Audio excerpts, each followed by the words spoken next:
Good morning, Mr. Speaker. Good morning. Mr. Speaker, as a member of the Subcommittee on the Military and Foreign Affairs, I rise in strong opposition to the expansionist rhetoric that President Trump is directing toward America's strongest and long-standing allies and international partners. 4 days into the new administration, it's clear that the Trump foreign policy doctrine is motivated by territorial expansion and pseudo-revanchism, or the obsession to recover so-called lost land. This distorted worldview is anathema to America's historic role in defense of freedom across the globe. It also mirrors the imperial ambitions that have misled the likes of Russian President Vladimir Putin and Chinese President Xi Jinping into exerting economic and military power to attack and threaten sovereign nations and the right of self-governing people in Ukraine, the Republic of Georgia, and Taiwan. In his inaugural address, President Trump pronounced that the U.S. will, quote, expand our territory, close quote. He has specifically proposed that we make Greenland great again by annexing the island from Denmark, which is a NATO ally, that he has threatened with tariffs unless it cedes to his demand. When asked if he would use military force to seize Greenland, President Trump refused to rule it out. The President has similarly suggested that the U.S. could annex Canada as the 51st state, vowing to wield economic retribution against a country that after World War II helped us establish the very rules-based international order that he is now attempting to subvert. As a matter of fact, since the First World War, more than 2 million Canadian Armed Forces personnel have fought right alongside, shoulder to shoulder, U.S. troops in defense of freedom and security in Europe, the Pacific Theater, Korea, Kosovo, Haiti, Iraq, Libya, Syria, and Afghanistan.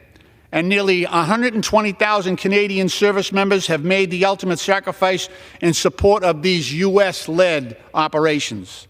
Just last year, Canada marked the 80th anniversary since over 14,000 of its Canadian soldiers stormed the beaches on D-Day alongside American troops. President Trump has also declared that he is, quote, taking back the Panama Canal, which returned to Panamanian control under the treaties negotiated by the U.S. and Panama in 1977. When asked if he would rule out the use of force to regain its control, the President refused to do so. The Republic of Panama is a strategic U.S. partner whose cooperation to combat drug trafficking, illegal immigration, and maritime piracy is vital to our national security. Understandably, our allies and international partners have responded to these expansionist threats by reaffirming their right to self-determination. The Prime Minister of Greenland stated, quote, our future and fight for independence is our business, close quote.